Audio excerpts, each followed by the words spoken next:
ॐ अज्ञानतिमिरन्धस्य ज्ञानञ्जनशलाखया चक्षुरुन्मिलितं येन तस्मै श्रीगुरुवे नमः। श्रीचैतन्यमनोभीष्टं स्थापितं येन भूतले स्वयं रूपा कदा मह्यं ददाति स्वपदान्तिकं। जय श्री कृष्ण चैतन्य प्रभु नित्यानंद श्री अद्वैत गदाधरा श्रीवासादि गौर भक्तवृंदा। हरे कृष्णा कृष्ण कृष्णा हरे हरे, हरे रामा राम राम हरे हरे। मूकं करोति वाचालं पंगुं लंघायते गिरिं यत्कृपातमहं वन्दे श्रीगुरुं दीनतारणं। परमानंद माधवं श्रीकृष्ण चैतन्य ईश्वरं गुरुवे गौरचन्द्राय राधिकाय तदालये कृष्णाय कृष्ण भक्ताय तद्भक्ताय नमो नमः। Hare Krishna. So we have discussed the first four verses of Damodarashtakam. As you know that this is an Ashtakam, so there are 8 verses in this prayer. It's compiled in Sanskrit by Satyavrat Muni, and this comes in Padma Puran. And I gave a brief history of how this has been included in Sanatan Goswami's Hari Bhakti Vilas. And Sanatan Goswami gave a commentary on his own book on Hari Bhakti Vilas, and that commentary was called Digdarshini Tika. And I have taken my understanding and this breakdown of word for word breakdown from that Digdarshini Tika. So that was the introduction. And we discussed the Leela. We discussed the Damodar Leela because in the first 2 verses, so we have discussed 4 verses so far. In the first 2 verses, Satyavrat Muni is describing the Leela. He's remembering, he's relishing the Damodar Leela in his mind. And he's paying obeisances. As you know, that paying obeisances is very important. We said that whenever we take darshan, we start the darshan with paying obeisances. We start any prayer with paying obeisances. When we go to the temple, when we go to the dham, as soon as you reach the dham, you pay obeisances. As soon as you touch the boundary, the border of the dham, you wherever you land, you just drop down and pay obeisances. When you see devotees, you pay obeisances. When you see spiritual master, you pay obeisances. So very important to pay obeisances. So the prayer starts, and you will see it also ends with obeisances. And this is Krishna's explicit instruction in Bhagavad Gita. Man mana bhav mad bhakto mad yaji mam namaskuru. So actually Satyavrat Muni is doing all of those things. He's doing man mana. He's thinking of this pastime, remembering the Lord in this beautiful Bal Gopal form. And he's worshipping this form in his mind. And then he's also paying mam namaskuru. He's doing namaskar. So, and then we discussed how Krishna became very angry initially when Mother Yashoda put him down. He was so angry that he was actually clenching with his teeth. He was biting on his lower lip, on his red lip. He was biting with his teeth. Now, each aspect of the Leela has a certain significance. I did not go into all of those. If we have time, I will cover those things also, like why Krishna was biting his lip, lower lip with his white teeth. What is the significance of that? The flowers were falling from Mother Yashoda's head as she was running, chasing him. What was the significance of that? She put down the stick and tied him instead. Instead of beating him up, she tied him to the mortar. What was the significance of that? So everything has a significance. Why was the milk boiling on the stove? Why was it boiling over? That has a significance too. Because you know, these leelas that happen, each entity is alive. Each entity is divine, including flowers, milk, everything. So nothing is jad vastu here. Nothing is matter. It's all they're all entities. They all have some emotions and feelings, and in one way or the other, they are serving in the Lord's pastime. So if time permits, we will discuss those things. But we discussed the Leela in brief. That was what Satyavrat Muni was relishing in the first 2 verses. We discussed how Krishna was angry initially, and then when Mother Yashoda came upon him with the stick, as he was standing on the upside down grinding mortar and breaking the butter pots and giving all the butter and yogurt to the monkeys, how he suddenly saw that Mother Yashoda was standing behind him with a stick. So he became very fearful. Satanka netram, his netra, his eyes were full of atank or fear, terror, fright in them. So Satanka netram. And then he started running. And then he ran for a while with Mother Yashoda running behind him and how she was perspiring. And finally, he allowed her to catch him. And then she tried to bind him, and binding him was not easy. It was not straightforward. It is described that Bal Gopal, little Gopal's waist is so small. It's like the fist, as big as the fist of Mother Yashoda. It was so small. He was so young. He was only 2 years, 2 months old.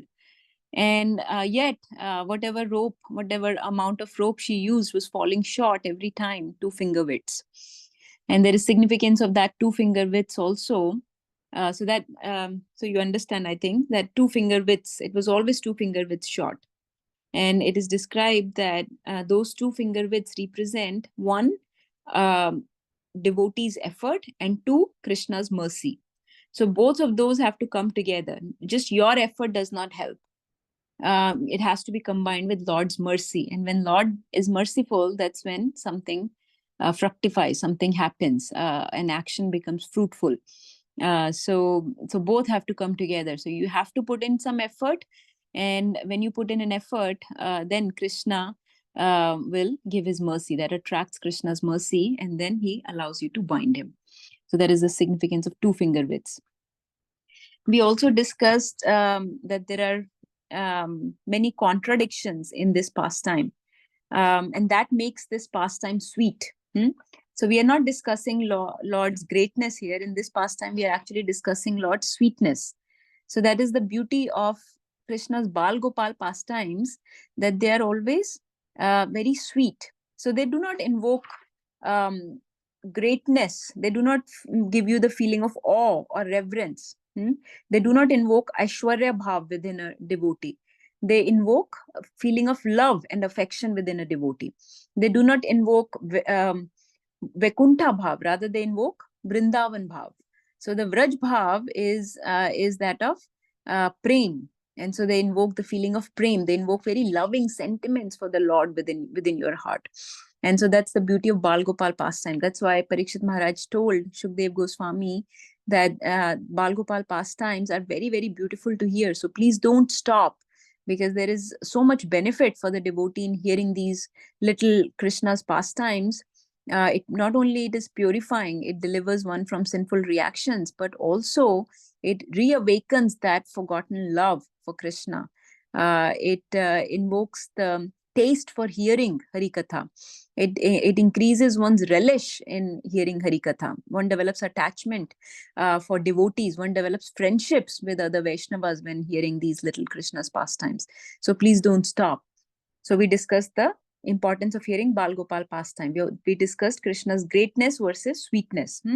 In all other places, in Dwarka, Kurukshetra, Hastinapur, in Vaikuntha, in all other places, Krishna shows his greatness.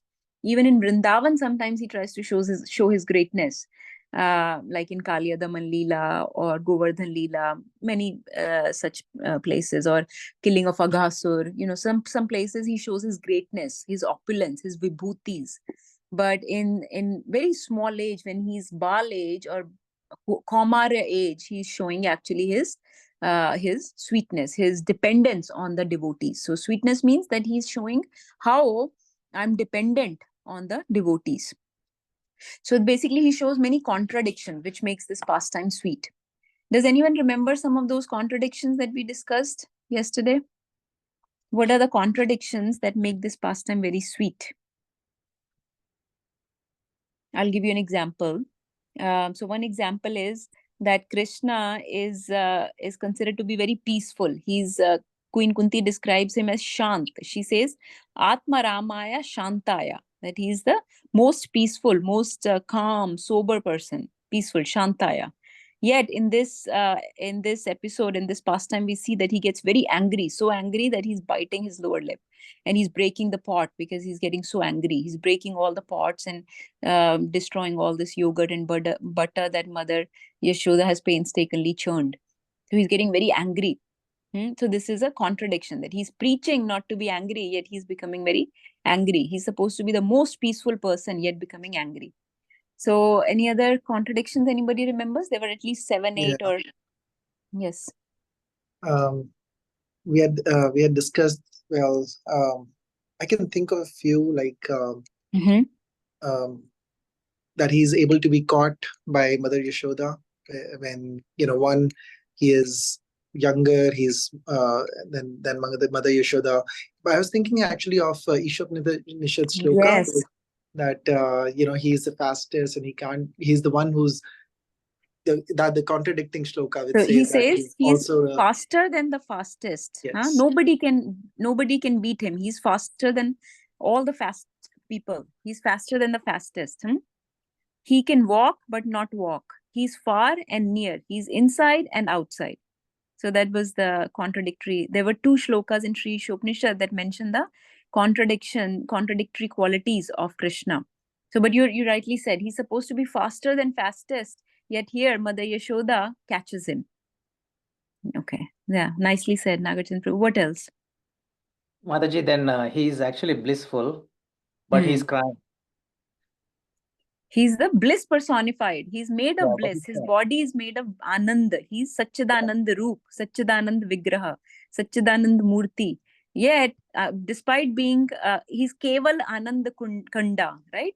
So he's Keval Ananda Kunda. He's full of only Anand, only bliss. Yet here we see that he's crying, horribly wailing, weeping, Rudantam Muhurnetram. Buri tarah se ro rahe the. He was crying, wailing so hard that all the elderly gopis assembled to see what was going on. Why was Krishna crying so much? What else? And then the fear personified actually fears Krishna, but here Krishna is fearing Yashodama. Yes, he's fear personified. He's even fear, like Yamraj. Everybody's fearful of Yamraj. Yamraj is like a fear personified. And yet, here Krishna is getting afraid of a simple gopi like Mother Yashoda. And Queen Kunti says in her prayers, she says, Gopya Dade Dashashru Kalilanjana Sambramaksham Vaktram Ninaya Bhaya Bhavanya Stitasya Samam Vimoyati Bhir Api Yad Bhibeti.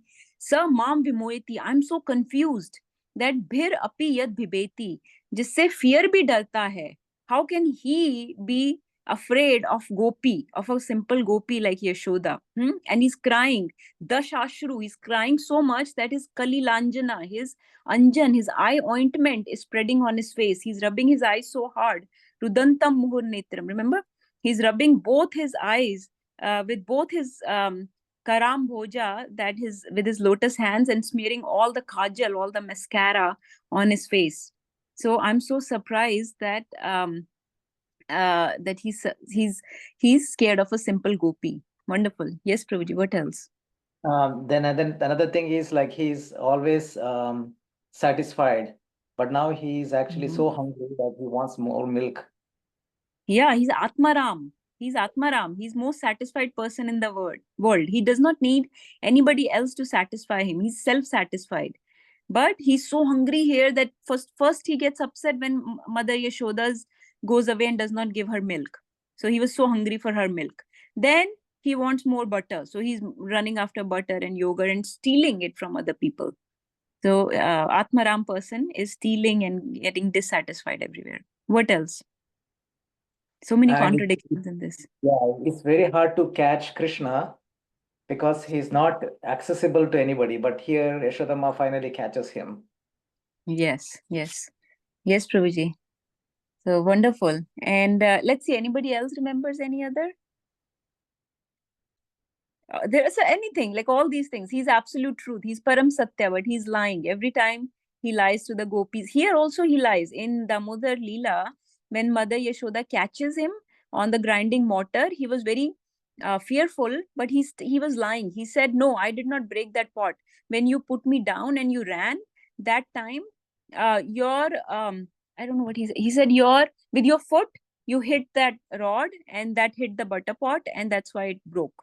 So it was not me. That's how it broke. You broke it because you were not feeding me, and you put me down, and when you ran, you with your ankle you hit the butter pot, something like that. So he lies. So all the time Param Satya is lying, and he owns everything. He's a supreme proprietor, yet he steals. Choragraganyam. So he's stealing.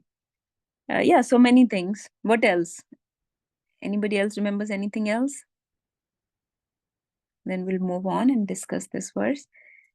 I was also thinking that he is the supreme judge, but he is awaiting punishment here. He is the supreme, he's the object of all prayers. All Vedic mantras are meant for him. He is the object of all prayers directed by all sages, saints, great acharyas, and yet he's being chastised. Instead of being offered prayers, he's being chastised by Mother Yashoda. He's Swarat, yet he's bound here. So all those are contradictions in Damodar Leela, which make this pastime so sweet. Let's continue with our discussion. So let's do verse 5 today. So we stopped at the first two verses describe the Leela of the Lord.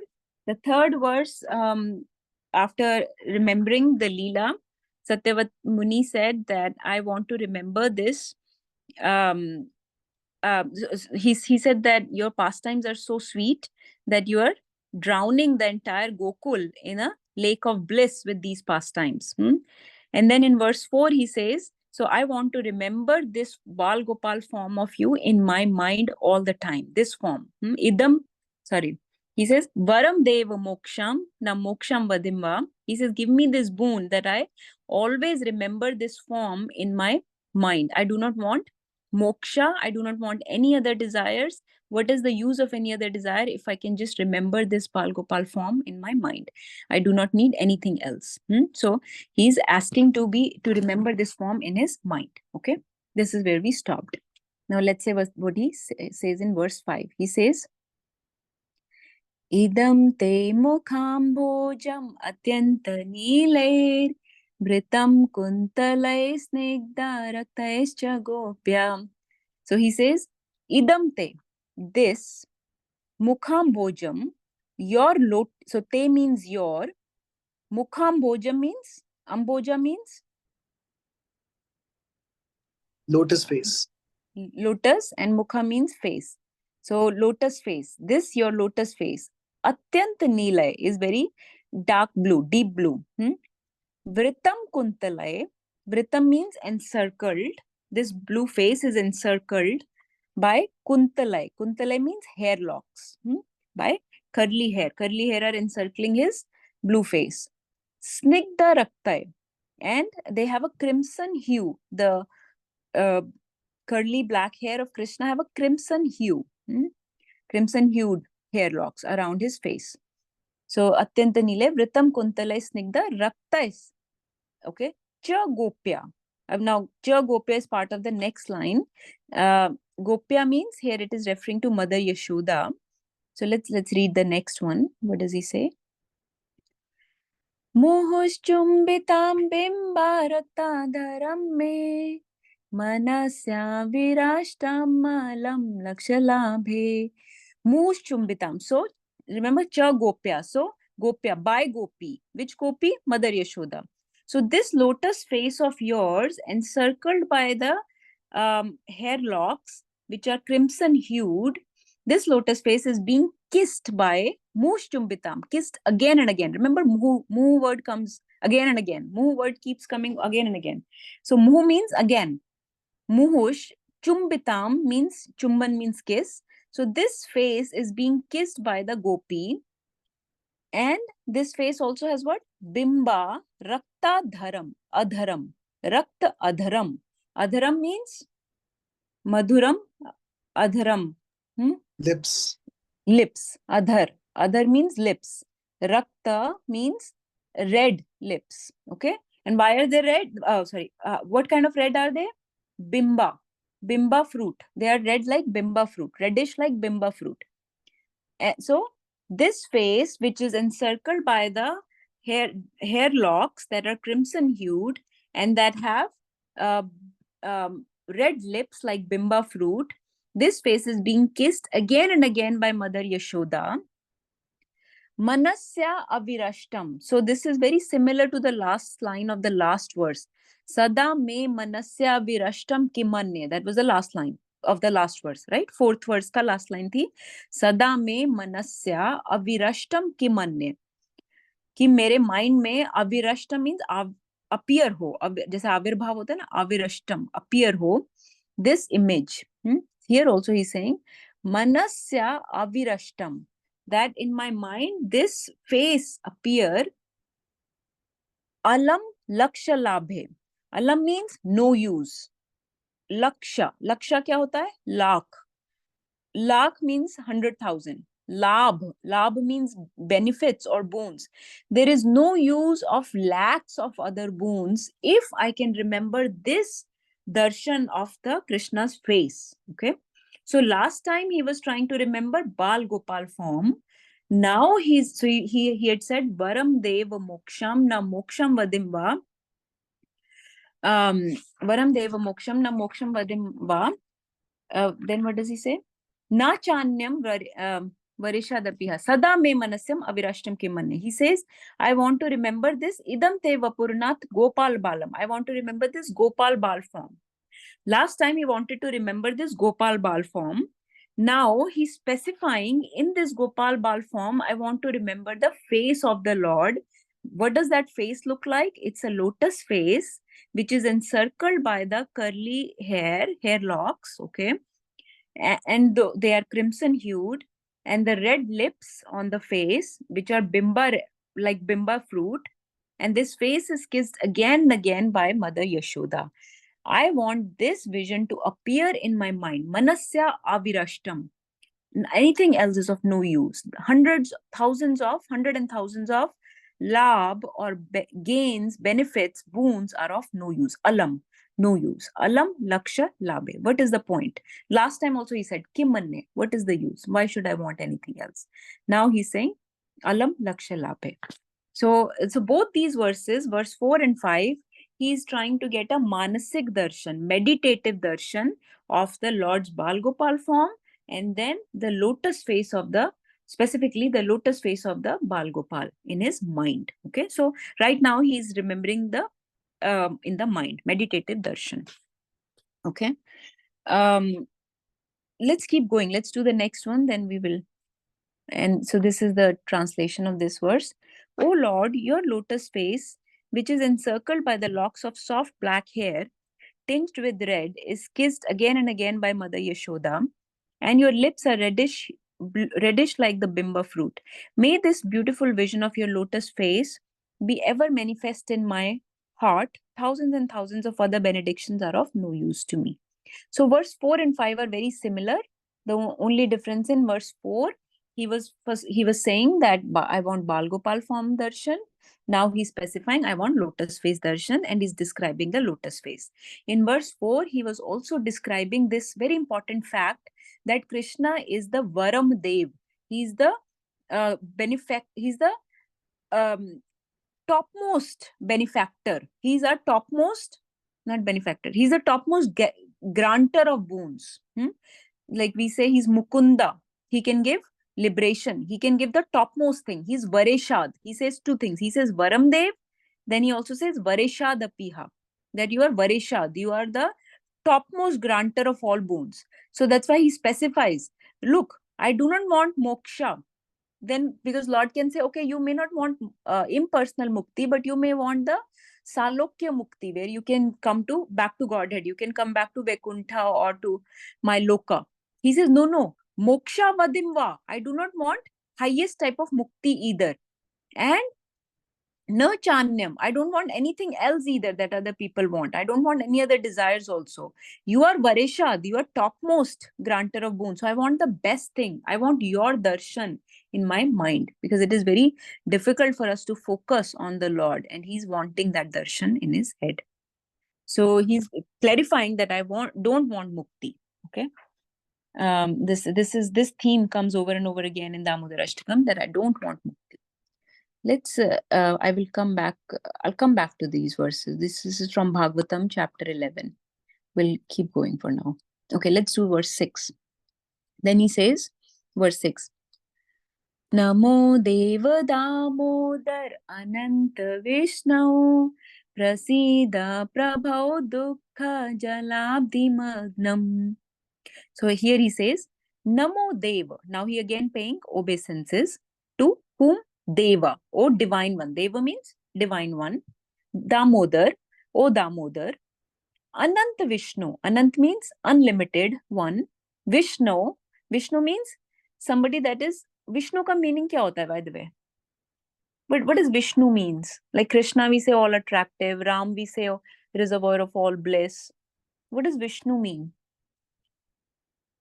Vishnu means omnipresent, all pervasive, present everywhere. Okay, omnipresent. So he says Anant means unlimited, Vishnu means present everywhere. Oh, omnipresent, all pervasive. Prasid. So look at all the names he's using for Krishna. He's invoking many names of Krishna. Please count. He said Deva, divine one. Damodar, the one who is caught by the devotee. Dam means rope. Udar means stomach. So, or waist. So the one who was tied at his waist. That is the Lord Damodar, tied at his waist by the rope. Dam means rope. Udar means waist or stomach. So Damodar, second name. Then he says Anant, unlimited one. Vishnu, omnipresent, all pervasive one. Then he says Prabho. Prabho means like we say Prabhu. Prabhu means my master. Like I'm your servant. That's why we say Prabhu. Aap mere Prabhu ho. Oh master or controller. You are my controller. You're my master. So we say that to all devotees because we are their servants. So we call them Prabhu. So Prabho, which means master. This is 5 names so far. Prasid. Prasida means be gracious. Be prasid ho jao mujhse. Be gracious on me. Be gracious on me. Dukkha jalabdi magnam. Now he's giving his own qualification. Why should you be proceed on me? Why should you be gracious on me? Because I am drowning in the dukkha ocean. Dukkha means dukh. Jalabdi, ocean. Jalabdi means ocean. Magnam matlab main drown ho raha hu. I'm drowning in the ocean of dukkhas or sorrows or miseries. I'm drowning in the ocean of miseries. Then let's see. Kripa drishti vrishtyati dinam batanu grihanesha mamagyamidi akshadreshyam. So then he says, what else you should? So be gracious on me. Okay. So there are 3 things he's going to do in this verse. He's going to invoke many names of Krishna. He's going to give his qualifications and he's going to ask what you should do for me. Okay. So he's saying, Kripa drishti vrishtyati. Please shower your Kripa drishti, merciful glance. Kripa means mercy. Drishti means glance. So vrishtyati means varsha. Varsha hoti hai na, shower. Please shower your merciful glance upon me. Dinam bata. Dinam means I'm very fallen or very miserable. Anugrahanesha. This word is coming in 2 lines, but it's one word. Anugrahanesha. Anugraha means anugraha karo mujh pe, like bless me, favor me, bless me. Isha. Isha is another name now. So 6th name, Isha. A supreme controller or supremely independent Lord. Isha. Mam agyam. Now another qualification is I am ignorant. Agyam means jisko koi gyan nahi hai. I am ignorant. And what else you should do? Edi akshi drishya. Appear before my eyes. Appear before my eyes. Okay, now let's take this verse together. So he used 6 names of the Lord. Okay, Deva, divine one. Damodar, we know Damodar, tied at the waist with ropes. Anant, unlimited. Vishnu, omnipresent, all pervasive one. Prabhu, master. Isha, supremely independent Lord. Okay, 6 names he used. Then he asked for 3 things. Prasida, be gracious upon me. Kripa drishti vrishtya, shower your merciful glance upon me. Krishna's glance is supposed to be very merciful. If Krishna looks at you, he will give you his mercy. So that's why it is a Kripa Kataksh, Krishna's Kripa Kataksh or Radha Kripa Kataksh. Their glance, if they look at, Kataksh means glance. If they look at you, they will give you, their glance will give you mercy. So Kripa Drishti Vrishtyati, shower your merciful glance upon me, be gracious upon me. And the last thing, most important thing he says, Edi, Edi means appear, Akshi means eyes, Drishya, before my eyes. Please appear before my eyes. Please be seen by me in my, before my eyes. Like he wants actual darshan. Before he wanted in darshan in the mind. Now he's asking for actual darshan in front of him. So not meditative darshan anymore. Actual darshan in front of my eyes. Edi Aksha, Akshi Drishya. Three things he asked. Be gracious upon me, shower your merciful glance upon me, and also come before my eyes. And why should you do these things? Then he gives his qualifications. He gives three qualifications. One, I am drowning in the ocean of sorrows, dukkha jalabdi magnam, ati dinam, I'm very fallen, and mam agyam, I'm very ignorant. Agyam, I have no gyan. Agyam. Okay.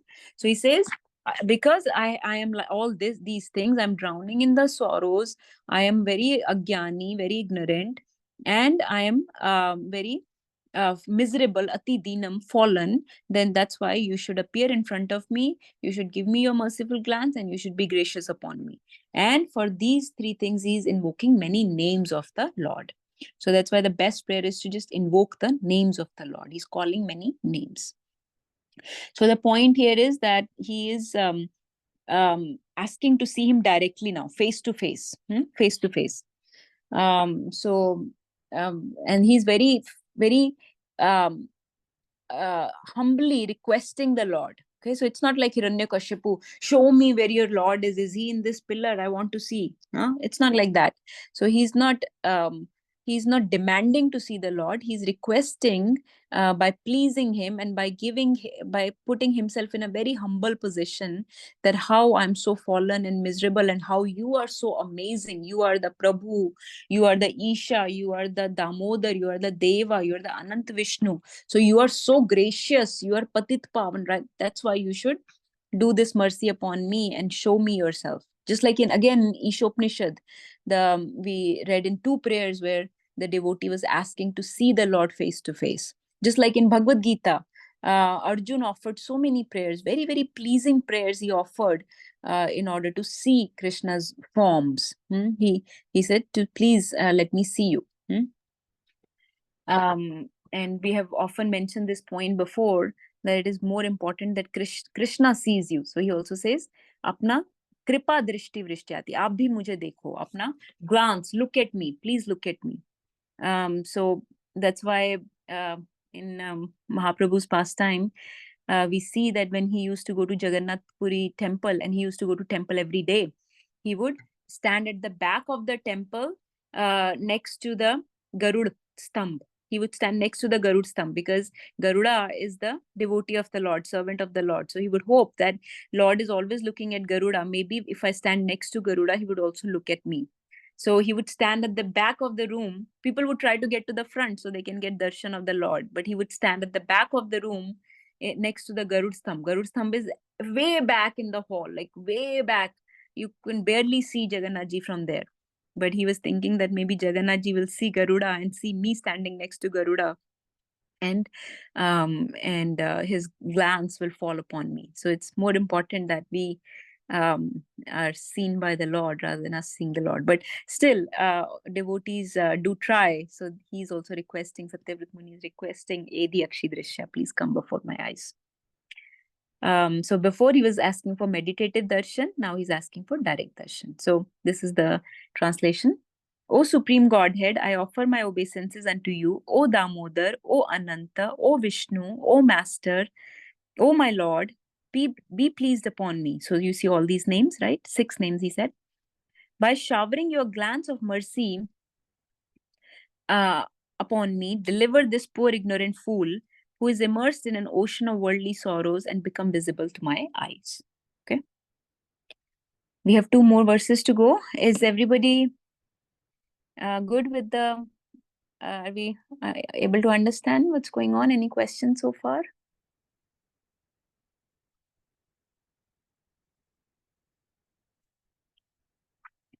Okay, let's go on then. Let's do the last two.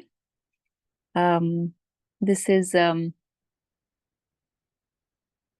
Parikshit Maharaj. Sorry, this is Shukdev Goswami. So remember, this pastime comes in chapter 9 of 10th canto, chapter 9 of 10th canto, where the title is Mother Yashoda binds Krishna. So Shukdev Goswami is saying, "O Maharaj Parikshit, this entire universe with its great exalted demigods like Lord Shiva, Lord Brahma, and Lord Indra is under the control of the Supreme Personality of Godhead. Yet the Supreme Lord has one transcendental attribute. He comes under the control of his devotees." This was now exhibited by Krishna in this pastime. This is the most important aspect of this whole Damodar Leela. That's why it's Dam plus Udar, the Lord that was tied at the waist by the ropes. And it is said that, and this was done by a devotee, by a very simple but pure devotee, very dear devotee of the Lord. So this Supreme Lord, who is revered, who is an object of reverence, object of worship, object of prayers of Lord Shiva, Indra, and Brahma, this great Lord comes under the control of a devotee. And so Shukdev Goswami is saying this is the most important quality of the Lord, that he comes under the control of a devotee. So he keeps saying this word, that he is Bhakta Vashyata. Bhritya Vashyata. Bhritya means servant. Vashyata means वश में आ जाना, कि मैं भृत्य के, servant के control में आ जाता हूँ. Bhritya Vashyata. So I am under the control of my devotees. This is the most important aspect of this sweet pastime. That's why he's called Damodar, the Lord that was captured by a devotee.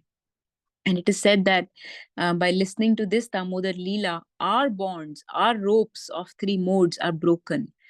So we are bound in this material world by the three ropes, right? We are also under the three dams of, these three ropes of Sattva-guna, Rajoguna, and Tamoguna. So those material bonds are broken by listening to this Damodar Leela.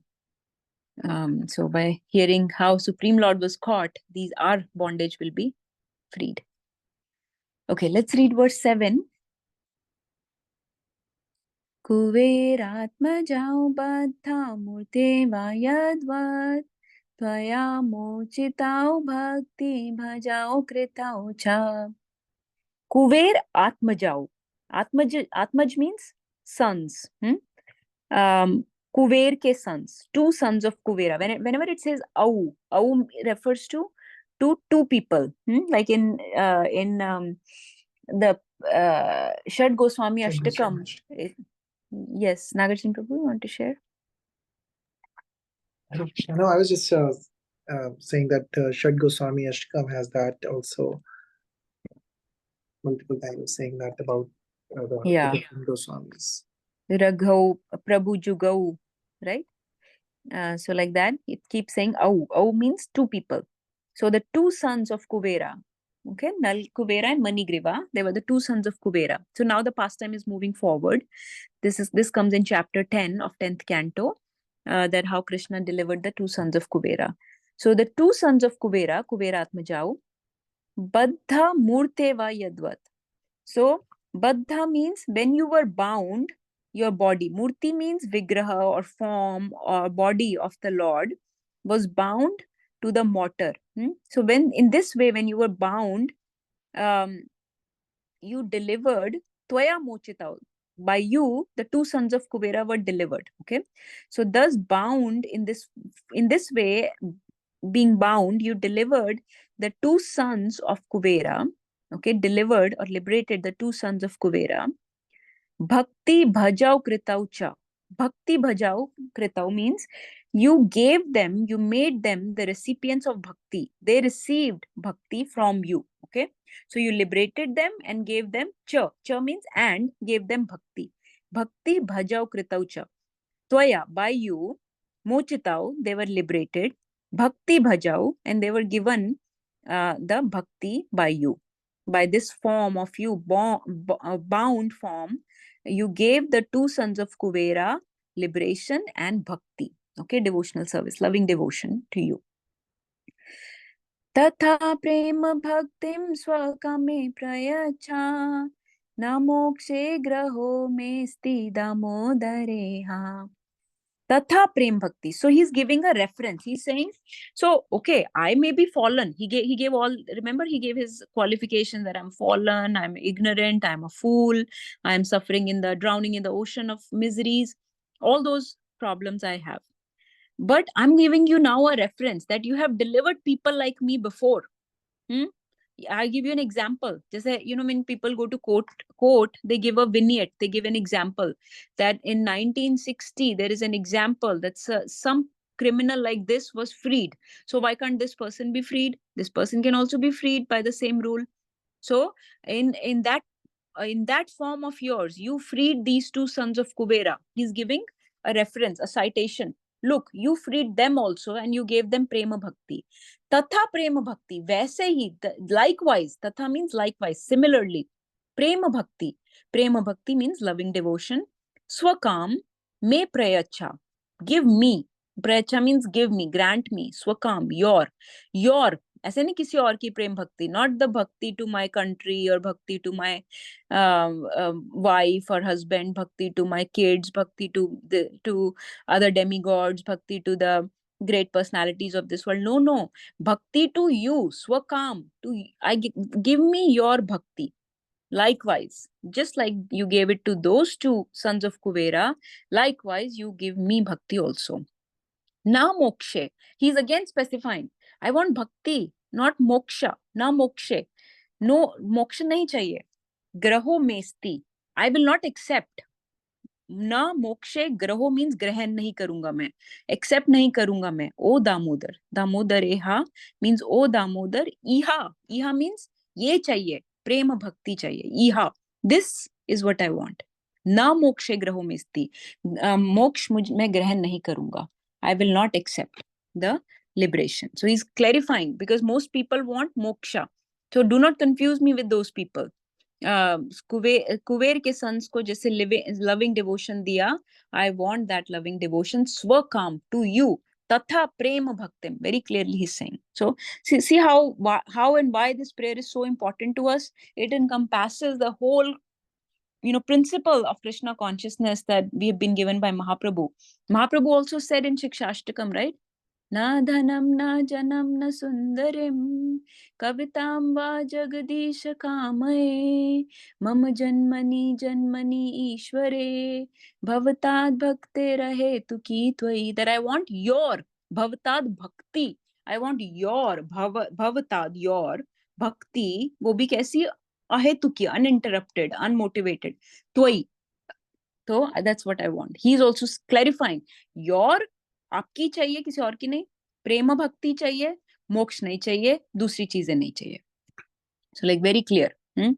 So see how clear the concepts are of these great devotees. So this is this verse, and that's why Mahaprabhu said prema pumartho mahan. Prem is the topmost sentiment, ultimate perfection. Beyond the other arthas, it's the pumartho mahan. It's the Pancham Purusharth. So discarding, rejecting liberation, this is what devotees want.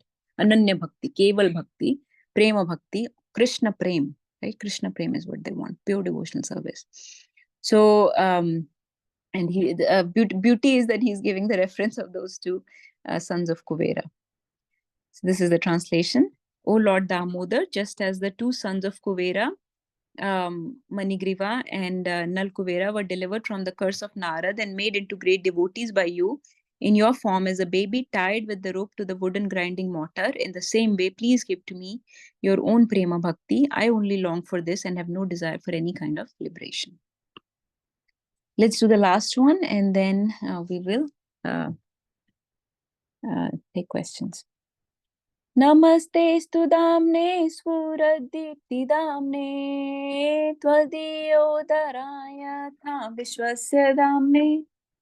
So he says Namastestu. Now he's winding up. He's closing the prayers with again obeisances. Remember, Mam Namaskuru. Always do obeisances. So Namastestu. So I bow down to you. No, not to you. To Damne, to the rope. Remember, Dam means rope. I bow down to the rope. So he's not only bowing down to Damodar, he's also bowing down to the associates of Krishna in this Leela. Rope is a very important associate. He's remember I told you that everything has a significance and nothing is jad, nothing is matter. Everything is an entity with its own desires to serve the Lord. So in Krishna's Leela, right from the morpang to his mukut, to his flute, to his earrings, to his necklace, to his kamarband, the rope that's tying him, the mortar to which he's tied, the flowers in Mother Yashoda's hair, the milk that's boiling over, the trees, the two Yamal Arjun trees, everything has some desires to serve the Lord. Everything is very full of this seva bhav. So here Satyavrat Muni is not neglecting the rope. He's saying namastestu damne, to the rope. So he's paying obeisances to the servant. Remember, to the servant of the, we have to be servant of the servant of the servant. So damne, to the rope. Sfurat dipti damne, which is the source of damne, dham means like source, yeah, abode of Sfurad. Sfurad means blazing, dazzling, deepti, light. So the source or the abode of the dazzling light is this rope. And he is paying obeisances to that rope. Namastestu damne, to the rope, which is effulgence, or sorry, blazing light, glaring light, dazzling light, Sfurad. Deepti is light, Dhamne is the source or the abode. Tvadiyo darayatha. So this is a sandhi. Tvadiya means your, plus udar. Tvadiya plus udar means ban gaya tvadiyo dar. Tvadiyo dar. Aapka udar. Your udar, your waist or your stomach, your belly. Udar, yatha, also, jaise. Vishwasya dhamne. Vishwasya is universe. Dhamne means abode. So your belly is also the, I also bow down to the abode of the all the universes. The entire cosmic manifestation is situated in your belly. So he's paying obeisances to the rope, which is the source of all dazzling light. He's paying obeisances to the waist or the udar of Krishna, which contains the entire cosmic manifestation. Tvadiyo darayatha vishwasya dhamne. Your udar contains the entire cosmic creation.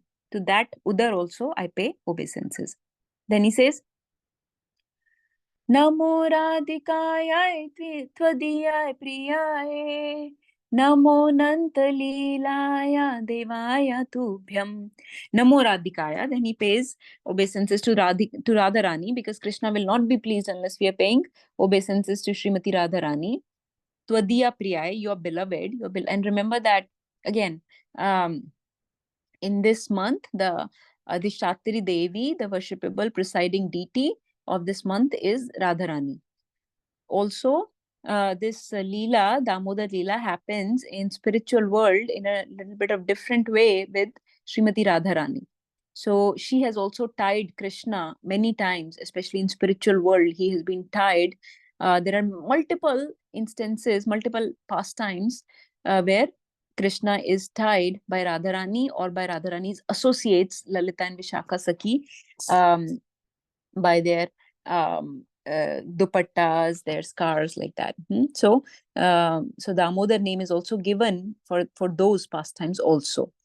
So here we are also paying obeisances to Radharani, who is your beloved. Tvadiya again. Tvadiya word comes again. It was also mentioned in the last line. Tvadiyo udar, your udar. Now Tvadiya priya, your beloved Radharani. Then Namo Anant Leelaya. Also bow down to the performer of the Anant Leelas. Devaya Tubhyam. You, Tubhyam means you, the divine person who is the performer of these eternal Anant pastimes. Namo Anant Leelaya Devaya Tubhyam. I also bow down to the divine you, to the you, the divine one, who is the performer of eternal pastimes. So he's paying obeisances to the rope, to the belly, to the Radharani, and then to the Lord who performs these eternal Anant Leelas for our benefit. So in this way, he's paying obeisances to everyone, and ending his prayers with this. So basically, he started the prayers with obeisances, ended with obeisances. He relished the pastime in the middle. Then when he remembered the pastime, he glorified the Gokul one, which is being submerged in the lake of bliss where Krishna performs these pastimes, the Gokul Mahavan. And then he remembers the Lord's Bal Leela, and he says, I wish I could see this Bal Leela or this Gopal Bal form in my mind the whole time. Then in verse 5, he says, I wish I could see the lotus face of that Bal Gopal, which is kissed again and again by Mother Yashoda in my mind all the time. Then in verse 6, he says, I wish I could see your darshan directly. And for that, he appeases the Lord. He pleases the Lord with many names. He invokes almost 6 names of the Lord, and he gives his puts himself down as a very humble fallen person, gives 3 of his own qualities, that I'm fool, I'm ignorant, I'm drowning in the ocean of miseries, like that. And he also says that you are that you should do these 3 things with me. You should be gracious on me, you should look at me with your merciful glance, and you should give darshan to me. So he wants direct darshan. Then in verse 7, he said, I want these favors because you gave these favors to Kuver, the 2 sons of Kuvera also. Most importantly, you gave them prema bhakti. So I want that prema bhakti, and I do not want moksha. And then he says, so in this way, I bow down to you. So this is the flow of this Damodarashtakam. I'll stop here. We can, the Damodarashtakam has been described in multiple sessions by many great devotees. I just wanted to give you a flow and word by word meaning. Because like KK Songs and many other websites, they do not give word for word meaning. They just give the translation.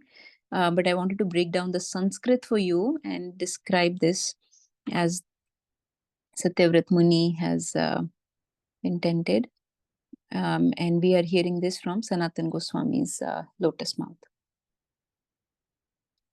This is the last translation of the last verse. O Lord Damodar, I first of all offer my obeisances to the brilliantly effulgent rope which binds your belly. I then offer my obeisances to your belly, which is the abode of the entire universe. I humbly bow down to your most beloved Srimati Radharani, and I offer all obeisances to you, the Supreme Lord who displays unlimited pastimes. Okay, let's hear from everyone. See if there are any questions, corrections, realizations, inspirations. Please share any takeaway points, anything.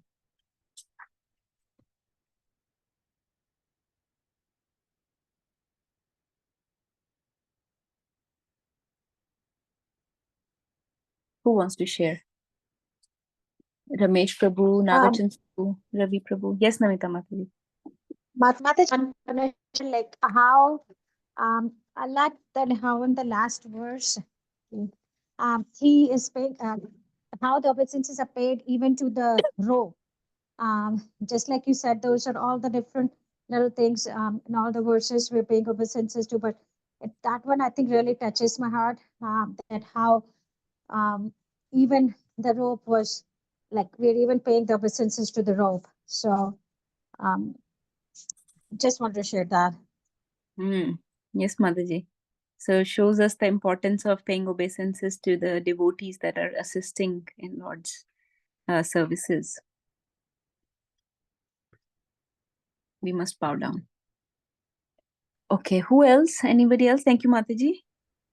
So Mataji, my realization is that even if somebody fallen because of the curse, like because of Narad Muni, like the Nalakuvera and Manigriva got cursed, they got delivered by the Lord. And I think this pastime is very important. So if any curse is there on us also, right? We don't know. So this will deliver us. Maybe we'll have a, first-hand darshan of the Lord sometime. Yes. Yes, Prabhuji. Very nice. Wonderful. Wonderful realization. I'll any other realizations? If it's okay, I'll just share like the highlights, quick points, so that you will all remember what we discussed. So, we discussed this from Padma Puran. I want you to know that Padma Puran is one of the 6 Sattvic Puranas. You know that 18 Puranas are divided into 6 Sattvic, 6 Rajasic, and 6 Tamasic, right?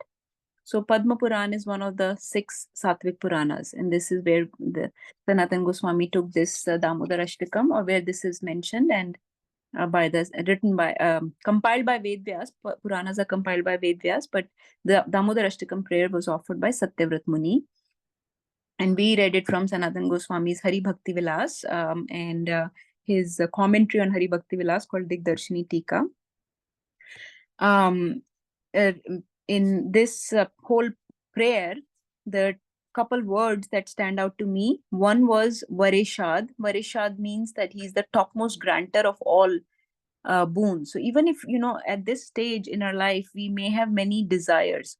So it is told to us that even if we have some desires, we should go to Krishna. We should not go to any demigod. We should not try to do any upays by astrology or other mantra, tantra, yagyas, homas. We should not do any of those things. We should just go to Supreme Lord because of many reasons. One, because he knows our heart. He knows what is best for us. He knows our past, present, and future. He knows what we deserve. He knows what we desire, all those things. And most importantly, he's the only one who's capable of giving any boons, okay? And he will give to us if he thinks that we deserve it or if it is for our benefit. So we should not go to anybody else even for our material desires. Of course, gradually we should purify our material desires.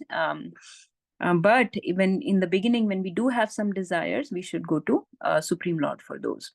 And if they do not get fulfilled, that was also the plan of the Lord. Remember that. Secondly, I want you to understand from this verse that Bhaktir Jitatvam is a very significant word.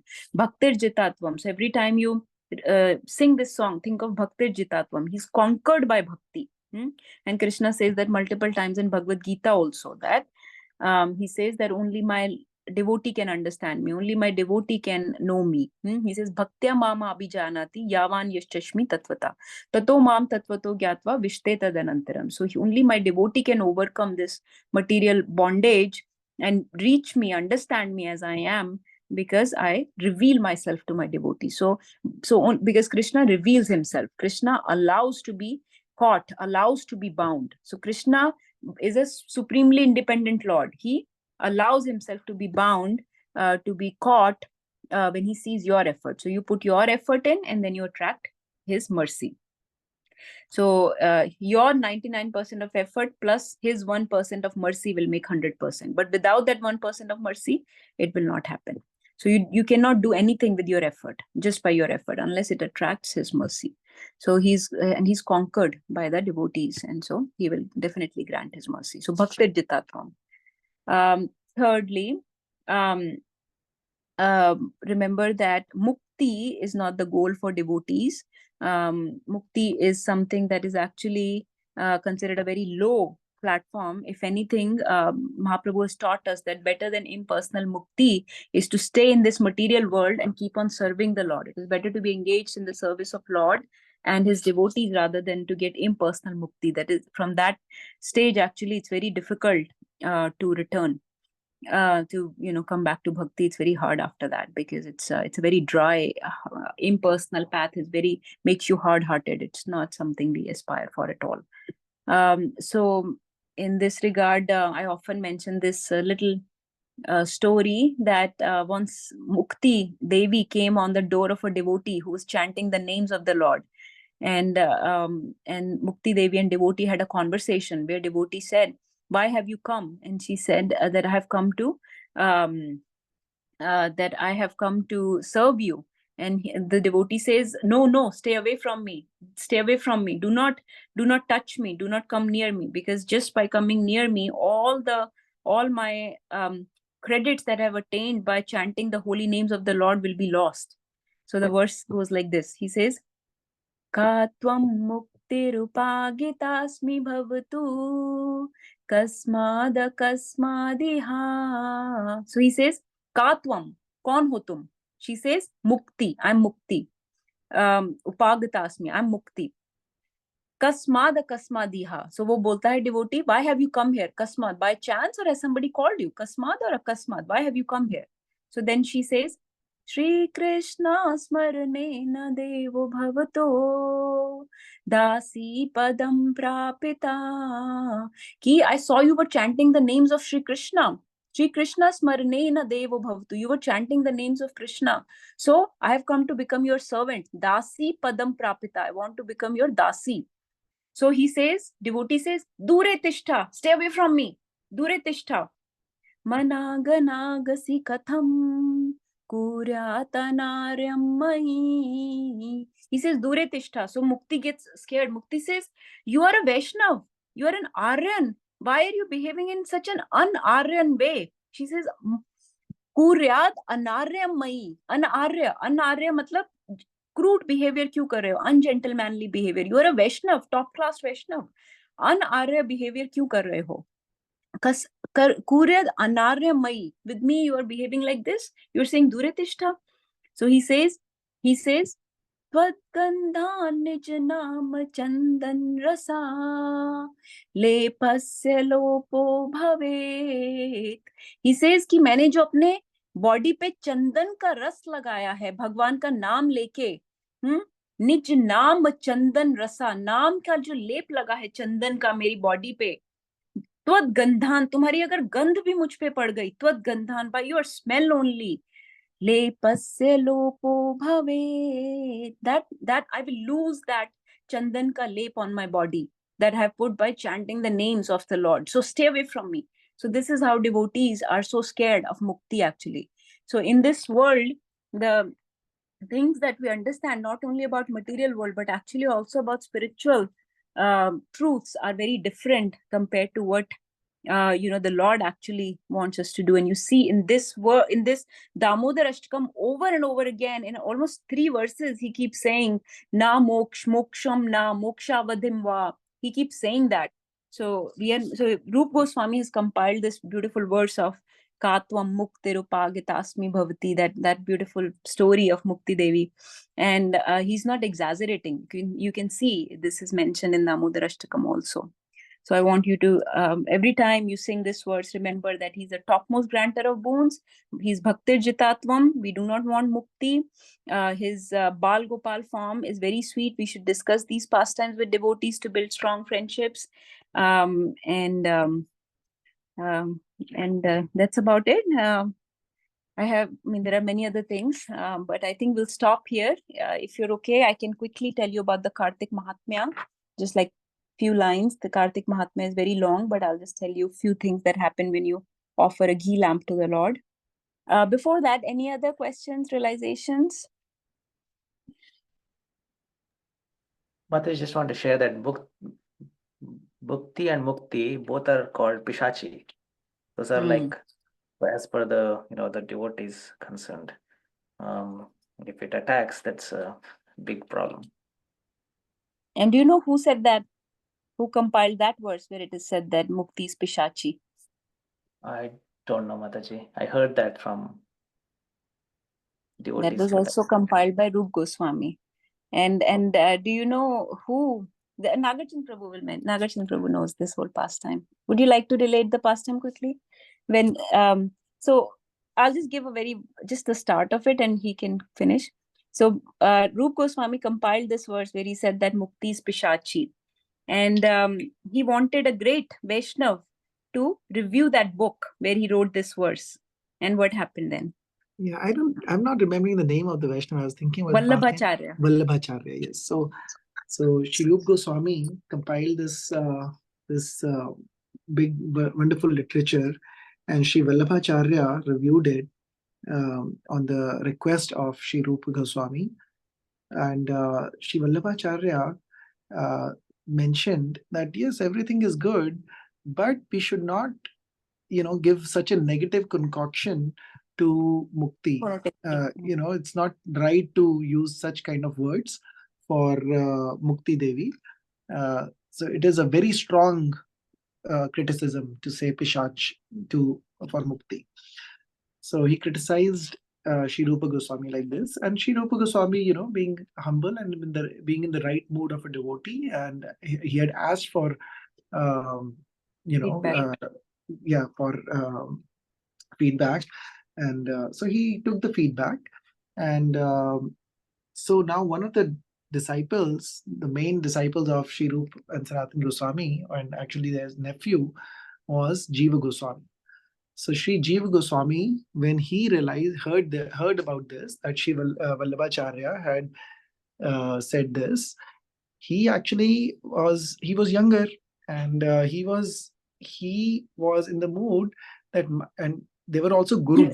Like a no nonsense type of person. Jiva Goswami did not like. Yeah, Sri Jiva Goswami did not like that Sri Vallabhacharya had criticized this, and Rupa Goswami is like a guru for Sri Jiva Goswami. So he did not like that his guru was chastised a bit by Sri Vallabhacharya. So because of that, Sri Jiva Goswami then went and discussed with Sri Vallabhacharya that how Shastra, he did like a Shastrarth with him and explained how this is the right word and verse, and it is correct to use it in this way.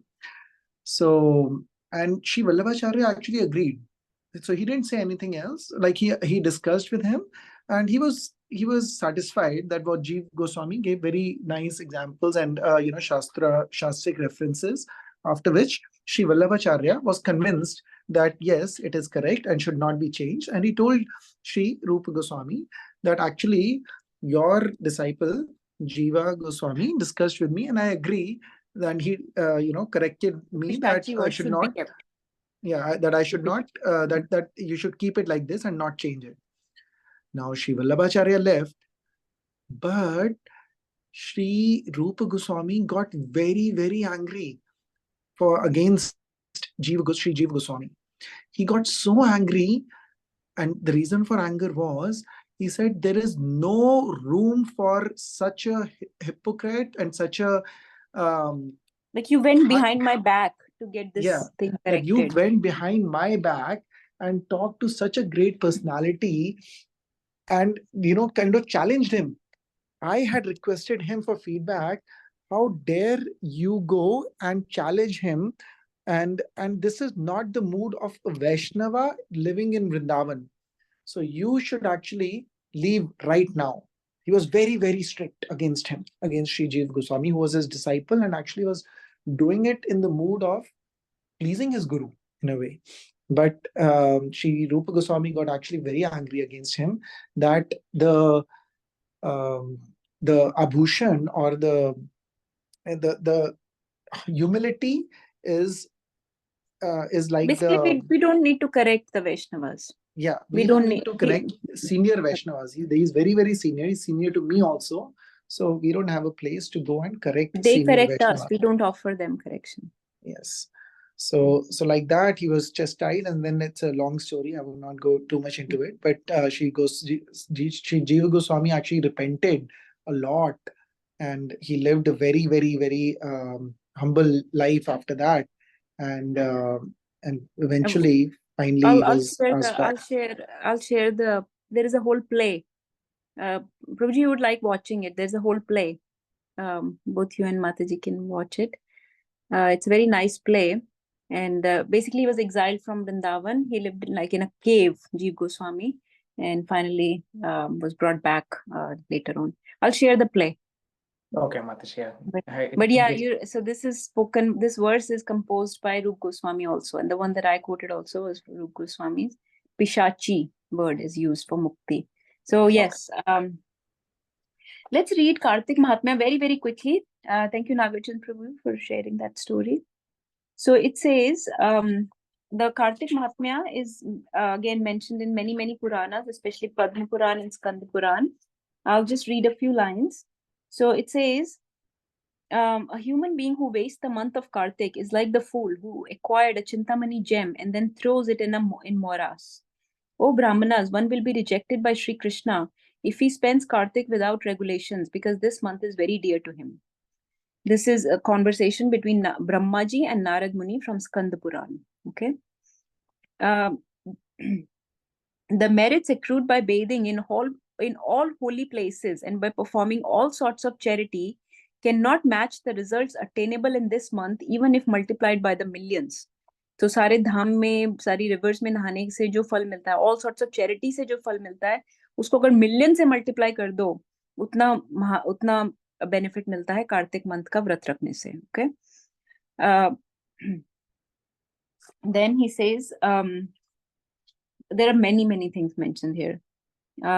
Effects of Kartik Vratas extend up to 100 lives. Okay? After executing a Kartik Vrata, a person will never take low birth again. A Vrata yields the maximum results even when minimally performed during Kartik. Okay, by reading Sri Hari's 1,000 names or the episode of Gajendra's liberation, one will never again experience birth or death. A person will burn all sinful reactions and gain the fruit of 10,000 sacrifices for each day of Kartik spent in the delight of scriptures. By engaging in Hari Katha, one uplifts hundreds of his family's generations. Those who hear Hari Katha in this month, each half a verse or quarter of a verse yields the fruits of donating 100 cows. This is like mind-blowing. O eminent sage, by hearing Hari Katha in this month, one can transcend the distress accumulated in millions of births. By regularly trying to read Srimad Bhagavatam during this month, one gains the benefit of reading all 18 Puranas. It's like goes on and it's exhaustive. Between the offering of all existing wealth and offering of a deep, apni sari wealth de do, versus ek deep, during Kartik, there is no comparison. In fact, the latter, matlab offering a deep, is more precious. This comes from Naradiya Puran, dialogue between Ruk, Mangada and Mohini. फिर दीपा के बहुत सारे benefit हैं. There are virtues of reviving someone else's deepa. If somebody else's deepa is dying, right, is dimming, then if you revive that deepa, then there are so many benefits you get. If you light a deepa on the temple dome, deep on a temple dome, so many benefits. If you light a deep mala in the temple, much more benefits. Okay, then let me tell you. It was so exhaustive that I had to stop. I stopped reading after a while. But yeah, like this, it goes on and on. Let's see if I have a couple more here. Okay.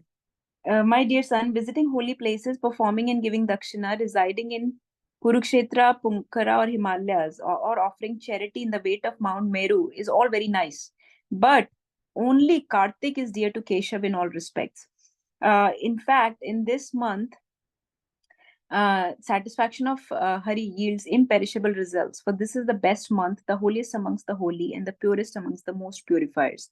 It rewards even a tiny effort with huge results. Damodar is famous as Bhakt Vatsal. His month imbibes his characteristics. Then donating sesame, bathing in river, hearing saintly discourses, serving Vaishnavas, eating on Brahma leaves, all confer liberation when performed during Kartik. Kartik Vratas, like serving the saints, feeding cows, hearing holy scriptures, worshipping Vishnu, and being awake during the last 3 hours of the night, are rare feats in this age of Kali. Merits of bathing in Kurukshetra on Sunday at the time of solar eclipse is obtained by single bath during Kartik. Just by passing this month in the merriment of Kirtan, one may not take birth again. I have personally witnessed this. Yeah, like different conversations are going on between different people. Okay, anyways, so exhaustive list. I will stop. But yes, please offer. You can start from today. I'll stop this call. Thank you everyone for joining. Vancha kalparubhyascha kripa sindhuvevacha patitanam pavanebhyo vaishnavebhyo namo namah. Shri Shri Damodarashtakam ki jai. Shri Kartik Mas ki Damodar Mas ki jai. Jagadguru Srila Prabhupada ki jai. All glories to Guru and Gauranga. All glories to assembled devotees. Hare Krishna.